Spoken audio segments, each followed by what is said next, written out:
일반적으로 많은 사람들이 우리 시대를 가리켜서 감사를 잃어버린 시대라 그렇게 이야기하고 있습니다. 그만큼 감사가 없다는 것을 반증하기도 합니다. 사도 바울도 말세의 특징을 이야기하면서 감사하지 아니하며 그렇게 말씀해 주고 있습니다. 일반적으로 우리 감사에 대해서는 몇 가지로 구분을 하고 있습니다. 제일 첫 번째는 조건적인 감사입니다. 상대방이 나에게 도움을 주었기 때문에 내가 감사하는 것입니다. 그런데 문제는 요즘은 이런 조건적인 감사도 제대로 하지 않는다는 것입니다. 두 번째 감사의 종류는 미사옵고 감사가 있습니다. 하나님께서 도와주실 줄로 믿고 감사하는 것입니다. 하나님의 자녀들은 이런 감사를 많이 해야 합니다. 그런데 미사옵고 하면서 감사를 했는데 결과가 좋지 아니할 때에 하나님께 대하여 서운하게 생각해도 되고 혹은 내가 괜히 감사했나 하고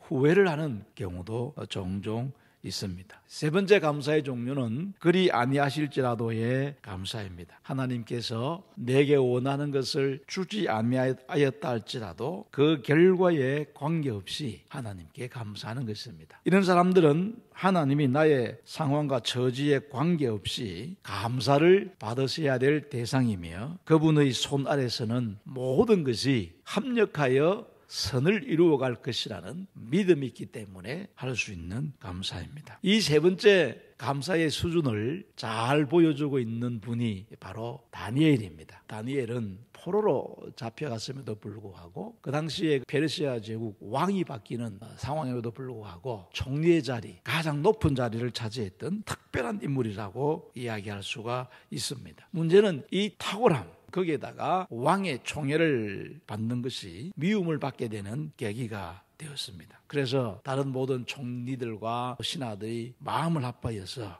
이 다니엘을 어떻게 하면 제거할 수가 있을까 음모를 꾸미지 않습니까? 그런데 아무리 찾아봐도 다니엘에게는 고소할 틈이 없었다 그렇게 이야기하고 있습니다. 다른 약점은 하나도 없는데 그 사람에게 있는 유일한 약점이 하나님을 잘 섬기는 약점입니다. 다니엘이 하루에 3번씩 하나님을 향하여 기도하는 것을 알고 이들이 앞으로 30일간 왕외에 다른 신에게든지 누구에게든지 절을 하는 사람은 사자굴에 던져버리는 법령을 만듭시다 라고 신하들이 업무를 꾸몄고 이 다리오 왕은 그것이 다니엘을 죽이기 위한 업무인 줄 알지 못하고 그 법령에 서명을 하게 됩니다. 이 엄청난 법령과 업무 앞에서 다니엘이 보인 삶의 태도가 뭐냐? 이것이 오늘 우리의 관심인 것입니다. 바로 그곳에 다니엘의 감사의 수준이 드러나 있는 것입니다. 다니엘이 이 조서의 왕의 도장이 찍힌 것을 알고도 하나님께 감사하였더라 그렇게 말합니다. 자기가 지금 하나님 앞에 이렇게 기도하면은 사자의 밥이 될 줄을 알고도 감사했다는 것입니다. 그러니까 지금의 상황을 바라볼 때에 거기에는 감사할 일이 전혀 없습니다. 다니엘의 바로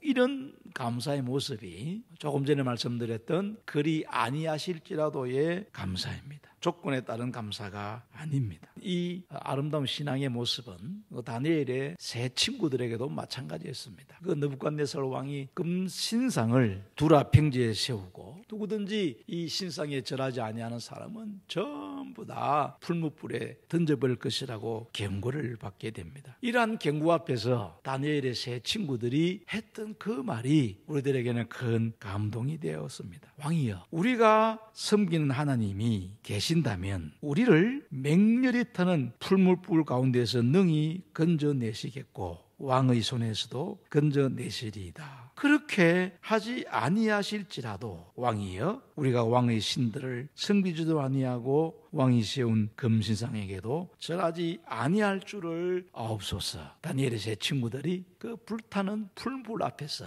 했던 말입니다. 이것이 여기서 말씀하고 있는 알고도 감사하는 다니엘의 모습이라고 생각할 수가 있습니다. 물론 우리 모두가 다 이런 감사의 삶을 살기는 쉽지는 않을 것입니다. 그럼에도 불구하고 우리의 마음속에 나의 감사의 수준을 좀 더 높여야 되겠다, 이런 아름다운 마음이 있기를 주님의 이름으로 축원합니다. 두 번째로는 전에 하던 대로 감사입니다. 후반부에 보면은 전에 하던 대로 하루에 3번씩 무릎을 꿇고 기도하며 그의 하나님께 감사하였더라. 지금 다니엘이 하나님 앞에 기도하며 감사하는 것은 특별한 일이 아니라 그의 삶의 일상이었음을 말씀해주고 있습니다. 사도 바울은 이런 감사를 가르쳐서 범사에 감사하는 것이다, 그렇게 표현했습니다. 이 말씀은 다니엘이 늘 감사의 습관을 갖고 있었음을 이야기해 주고 있습니다. 여러분, 우리의 영혼을 항상 푸른 풀밭으로 인도하는 2가지 습관이 있습니다. 물론 다른 습관도 많겠지만은 하나는 기도의 습관입니다.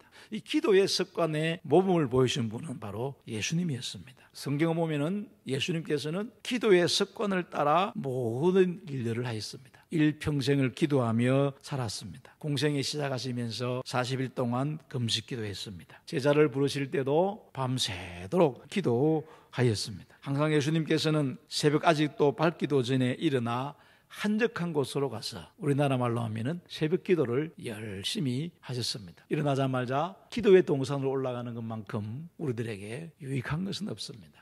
혹시라도 새벽 기도는 나오지 못한다 할지라도 일어나자마자 제일 먼저 하나님과 대화하고 하나님과 만나고, 이 습관은 우리 그리스도인들이 반드시 가져야 될 습관 중에 하나입니다. 누가복음 22장 39절에 보면은 예수님께서 습관을 따라 감람산에 가심에 제자들도 따라갔더니, 마지막 십자가를 지시기 전에 예수님께서는 습관에 따라 겟세마네 동산으로 가셨다, 그렇게 말씀합니다. 예수님께서 겟세마네 동산에 기도하라고 하신 것은 평소의 습관에 따라 그렇게 하신 것입니다. 십자가를 져야 되는 이 중요한 결단 앞에서 예수님께서도 기도하지 않을 수가 없었기 때문에 그렇게 하신 것입니다. 예수님이 십자가를 질 수 있었던 결정적인 힘은 바로 기도의 습관의 있음을 우리는 알 수가 있는 것입니다. 다니엘도 그의 죽음의 위기 속에서도 감사할 수 있었던 것은 전에 하던 대로 기도의 습관, 감사의 습관, 전에 하던 대로 이것이 있었기 때문에 가능하였다고 볼 수가 있습니다. 우리가 반드시 가져야 될 영적 습관은 이 감사의 습관입니다. 그래서 시편에 보면은 이 감사의 제사로 하나님 앞에 나아가며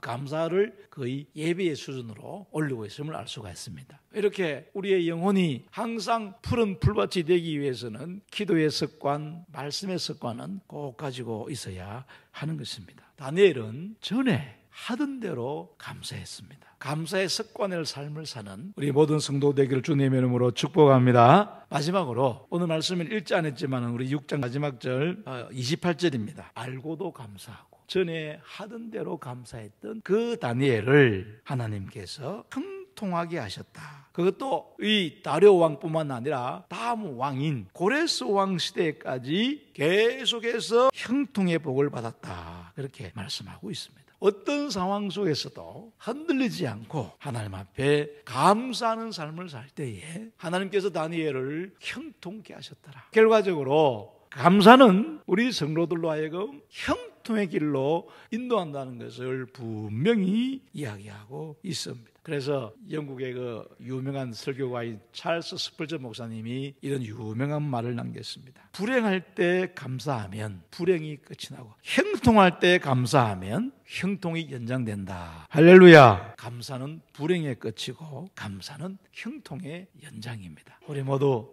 이런 복된 감사를 통하여 형통의 복을 계속 누리는 여러분 될 수 있기를 주님의 이름으로 축원합니다.